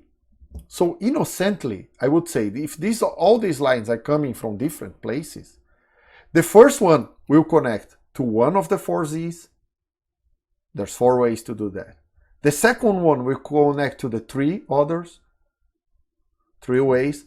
And the last one will connect to 2 others. There's 2 ways, and then the 4th line coming has to connect to whatever's left. There's 4 factorial ways of connecting lines to these 5 to the 4th, right? 4 options for the first line, 3 options for the second, 2 for the third, and so that's 4 factorial ways, right? And that 4 factorial for each vertex is always concealed by the 4 factorial that I put here. When I define lambda phi 4, I could have defined it like that, but I've put a 4 factorial there. And I said, well, eventually you understand why I want this number here. I could include it in the definition of lambda, but I don't, because that 4 factorial does away with the 4 factorial from the combinatorics at that point, right? This second rule, while I designed the 4 factorial here to conceal with the 4 factorial in the numerator, it is kind of tricky because there's some situations where this is not exactly true. The first one you can see at Z, right? I have a line coming from X, 4 ways. I have a line coming from W, again 4 ways. But then I'm contracting 2 Z's together. And that makes me miss a factor 2. If the other lines that are connecting from Z were coming from different places, then I would have a 4 factorial here. But instead, I lose a factor 2 because I'm contracting 2 Z's together.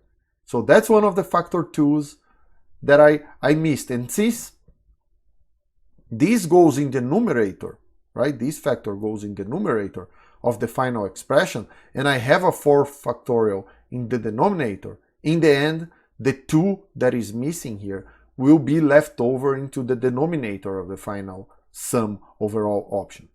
Another way that these 4, in W everything is fine, you see, there are lines coming from everywhere, right? But between W and U there was a problem. Remember, there was a double counting because the 2 lines are coming from the same place. And I have shown here that if you do it innocently, you put a 4 factorial here and a 4 factorial there, you get a double counting. So I divided by 2 again. That's another place where I get an extra factor 2 in the denominator when I do double countings like that. And if you look at U, right, then you have both, right? You have a factor 2 missing here, so I don't have 4 factorial, And there's also the double counting that I put at a factor half. Factor half, this factor half, does not appear twice at W and U. It's an effect that appears between them. So you have a factor 2 that is coming from this in the denominator, another one that is coming from this in the denominator, and another one here. You have 3 factors 2 that spoil this perfect cancellation that I was aiming for. And 3 factors 2 is 2 times 2 times 2 is this 8 that I have here. So this 8 that appeared is actually the exceptions to the perfect cancellation I was aiming for when I put this 4 factorial in the definition of the interaction, right? And the 3 factorial, which is just a fact of the interaction being exponentiated. That one goes away always, right? There's no way I can actually spoil that one. So in the end, this factor 8 is totally understandable just by these 3 happenings that happen, that you have here, right? That spoil the idea that I have just 4 fields and they connect to other places. If these places are the same or the connection is like that, you can spoil your naive cancellation. So now we have now we have to ask, can I see that just looking at the diagram? Right? This, by the way, is called the symmetry factor of the diagram. Why symmetry? Well, let's look at the diagram and see. So now this is the expression, right? And remember, I have a diagram to represent all 10,368 contractions that give me the same expression. One Feynman diagram will represent that. Let's draw it, right? Again, I'm calculating the 2-point function that depends only on x and y, right? But now I have all this junk in the middle. Right? So let's see. From x I go to z.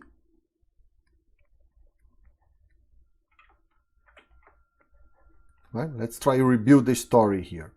From z, I have 2 options, right? I have a line that goes from z to z. That one. And I have another one that goes to w. In w, what happens? I have this line that goes to y. I actually put y too far away. I didn't need that much space.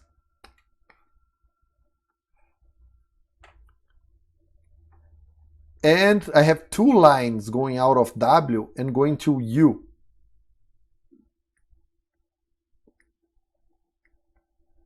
And finally, I have a line that goes from u to u.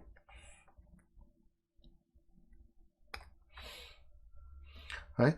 Half the fun of being a particle physicist is naming these diagrams. Right? You find penguin diagrams, you find tadpole diagrams. I'll call it the desert cactus diagram. Right? So now we want to see where that factor 8 is coming from and why we call that a symmetry factor. The point is that these 2 lines that go out here, the only point that are really fixed are x and y. Right? Z is now fixed by its connection to x, right? Because z is integrated over. Right? So this is kind of a topological analysis I'm doing here. The exact place where these lines are. I could have drawn it in very different ways. The important is these connections, right? I could distort these lines. And the fact is that I can flip this line in this direction and say this is a factor 2 symmetry because I can flip the line. Remember, this is just a way of actually seeing the fact that this connection breaks the perfect cancellation that we saw, right? There's a factor half missing here on the denominator. Right? So that's the symmetry factor. Same between these 2 lines. I could just exchange this line by this one. That was the double counting we did, right? I can exchange these 2 lines because both are going to w and u and get the same diagram. So that's another factor 2. And there's the same thing here with these 2 lines going to u that I can just exchange these two lines, right? You can also think it. Some books actually say it like that. I have U, and these represent two places you could connect the line, and you can put it like that or flip it and put it again. I don't know, some places indicated like that, right? And you have two options on how to connect it there. So that's a symmetry factor of 2, right? But remember, they are coming from here. Factor 2 here, factor 2 here, and the double counting here. So the total symmetry factor of this diagram is 8, right? Is the product of the individual symmetry factors. You see that it can get more complicated, right? If I had, say, 3 lines connecting W with U, the double counting could be much worse, right? So you see that symmetry factors are not always 2, right? This is just amazingly one of the simplest cases. So that's the symmetry factor of this diagram. Now, just to nail it down, let's go back to the simpler case we already did, right? But do it with diagrams now. So take 2-point function at first order in perturbation, right? From x1, x2 that we did previously. Let's try to just draw the diagrams, right? So we had the diagrams before, so we know which one they were. So I had one that x1 went to x2, and then the z fields were all connected to the same point z, so they are contracted amongst themselves. And there was this second option in which x1 and x2 were connected to z, x1 and x2 and z, and then there was one propagator from z to z.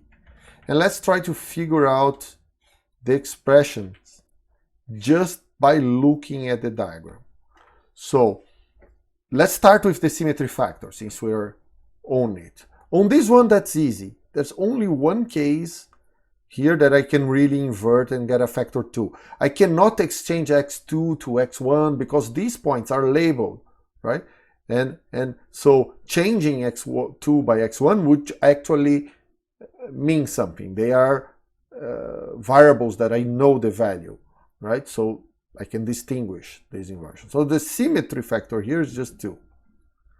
This case is trickier now because I have this inversion, I have this one, but I could also flip it, like take this whole loop and bring down, or take this whole loop up, right? So there's another factor 2 here that comes from that symmetry of this drawing, right? If you want to convince yourself, just take phi z to the 4th and see how many ways you can connect it together and see how different that is from 4 factorial. And you see there's a factor 8 there, right? So the symmetry factor in this case is 8.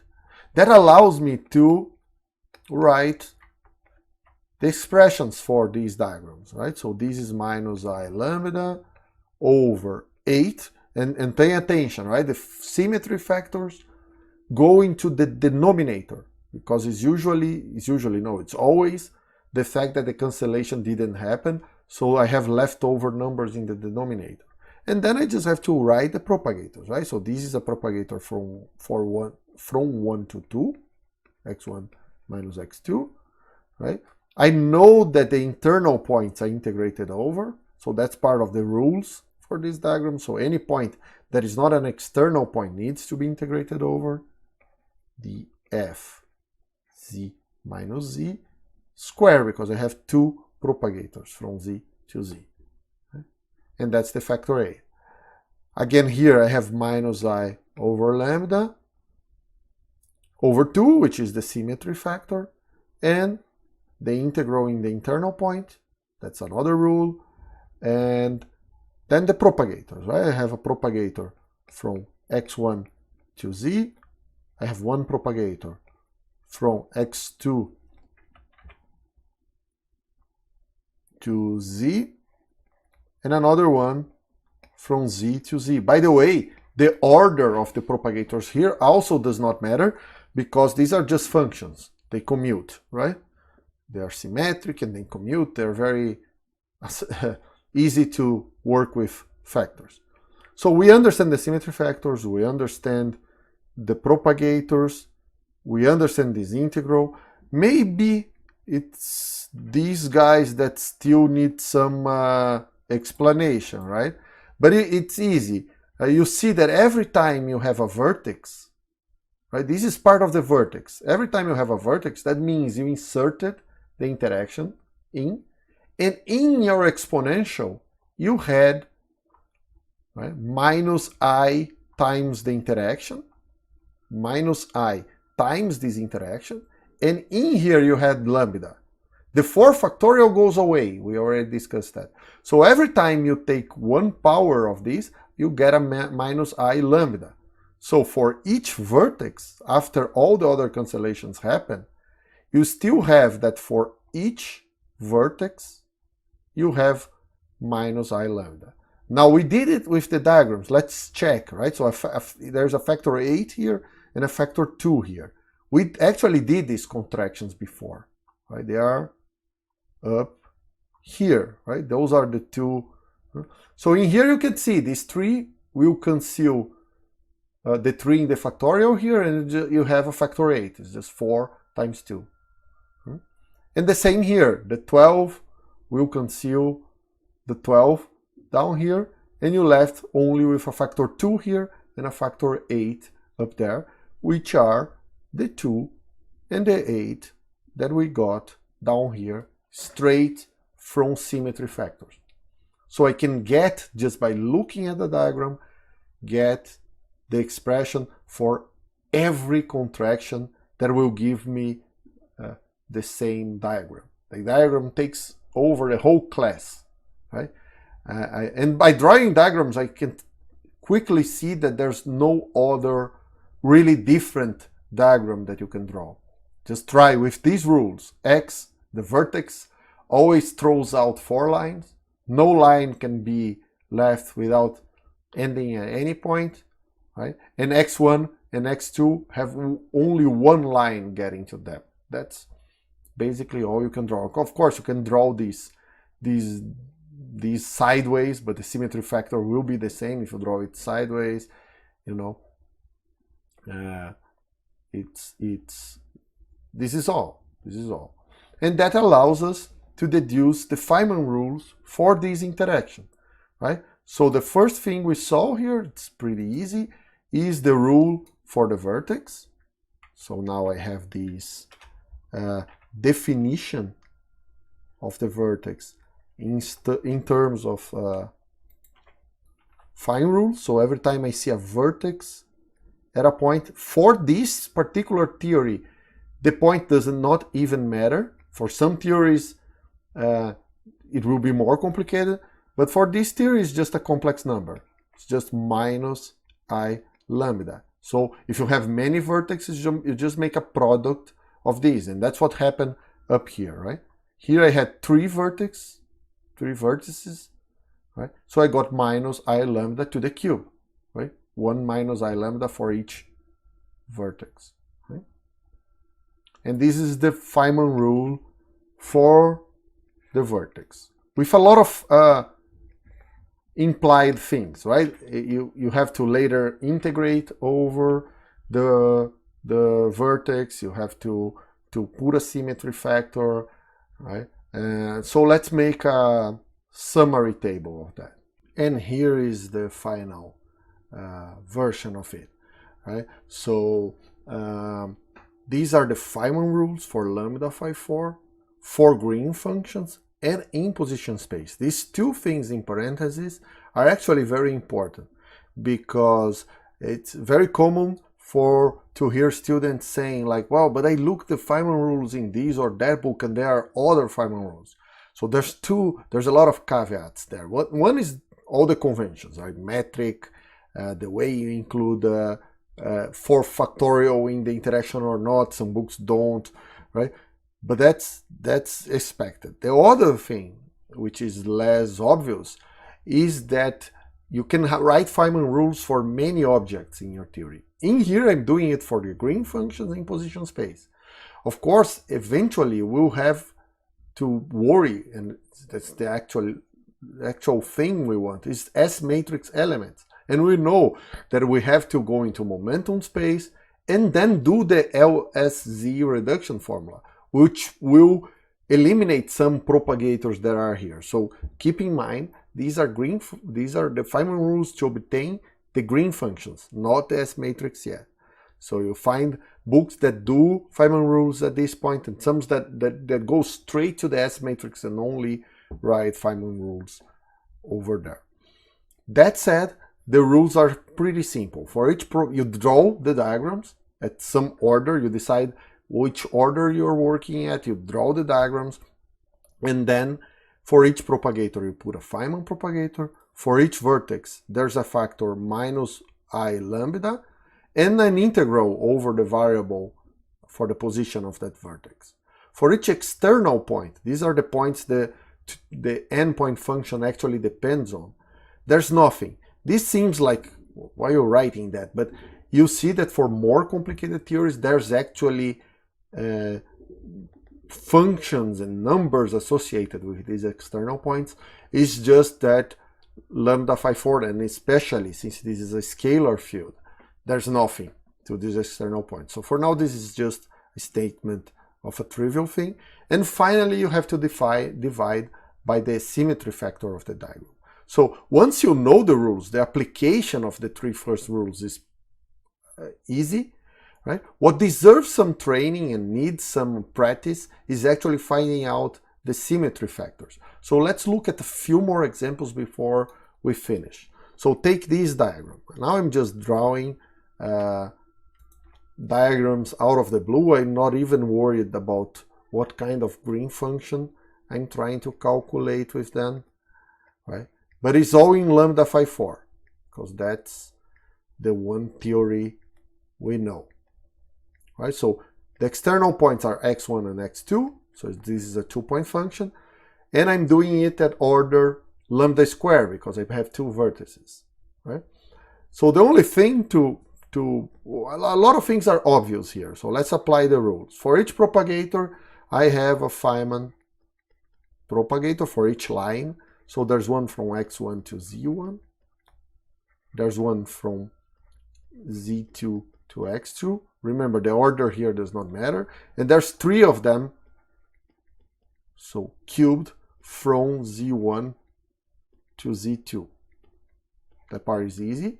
I have 2 vertices, so minus I lambda square, and I have to integrate d for z1, d for z2. Now, symmetry factor. The only part that actually demands that you think a little bit. So now, the symmetry factor obviously comes from these 3 lines, because I cannot exchange z1 by z2, because despite z1 and z2 are integrated over, so their labels are not significant.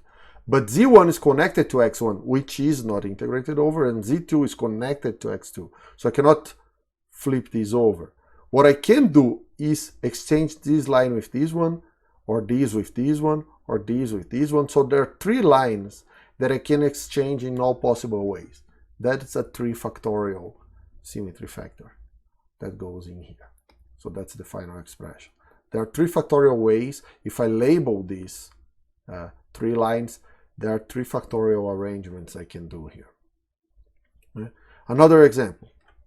Now is x1, oops, wrong color. x1, wrong color again. Stuff. z1, x2. Then crazy stuff. Throwing 2 lines out of z1, and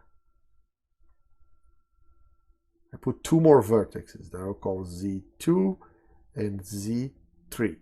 You see, I'm respecting all rules of lambda phi 4. So each interaction has 4 legs coming out of it, and the external points have just 1 leg. So this is a valid diagram at order lambda cubed, right? 3 interactions. Let's write it, right? So propagators, let's already put the interactions first. So minus I lambda cubed. I have to integrate over Z1, Z2, and Z3, and write a bunch of propagators. So there's one like this. Same thing for X2, because Z1 is connected to X1 and X2, right? And there's 2 propagators from Z1, actually one from Z1 to Z2 and another one from Z1 to Z3, and now 3 of them cube from Z2 to Z3, right? Now symmetry factor, right? One of them is obvious because it's the same that is up here, right? These 3 lines again have a 3 factorial, right? Once you know the one above, you know this one. But there's one that is not obvious at all. And it comes from the fact that Z2 and Z3 are integrated variables. So these points are not different from each other in any way. I could remove the label, right? And they are both connected to the same point. So that means if I bring Z3 over here and Z2 over there, I have the same diagram. In other words, I could exchange, this line could connect to the leftmost socket on Z1, and this one could connect to the rightmost socket, or the other way around on Z1. So there's 2 ways I can do it, and that's another factor too. So the symmetry factor here is actually 12, and not just 6 like this one. So those are 2 examples of how you do this. Right? And the last comment, and there will be some exercises on symmetry factors for you guys, but the last comment I want to make is that, of course, if you're doing that expansion, right, say for the 2-point function, phi 1, phi 2,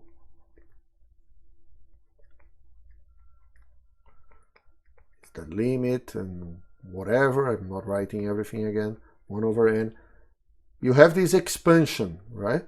So the first term for the 2-point function we calculate, right, x1, x2, this is order lambda 0, right? When you go to the next order, we saw 2 diagrams, right? You have to include both. So the game here is that at any order in perturbation theory, you have to include all possible diagrams of that order. Otherwise, I mean, this is the same order in lambda as this one. This is order lambda 1, right? This is of the same order as this one, so you cannot justify saying this is smaller than this and throwing one of them out, right? In fact, many symmetries of the theories we'll see that are only satisfied order by order in this expansion, but in order to get the symmetry, you have to include all diagrams at any particular order. So if you go to order lambda square, you get a lot of diagrams, right? So this is one of them. Again, physicists go nuts with naming this. This is called the sunset diagram, but we also have this is order lambda square, right? You just have to count vertices. There's this. There's one that looks a lot like my cactus, right? It goes on. So, and these are all the classes, right? For that particular order in the perturbative expansion. That goes on. There's a lot of others still at order lambda square. So keep that in mind, that at any order you must strive to find all possible diagrams at that order, which is not trivial too, right? It's interesting computational problems. Try to find all the diagrams, especially higher orders, right? How many diagrams there are, and a lot of smart computing people actually attack these in the past, and now we have softwares that do that, right? Fairly consistently. Okay, so that's it for today. I'll give some exercise for you to practice your Fyman diagrams and your Fyman rules. Other than that, see you next video.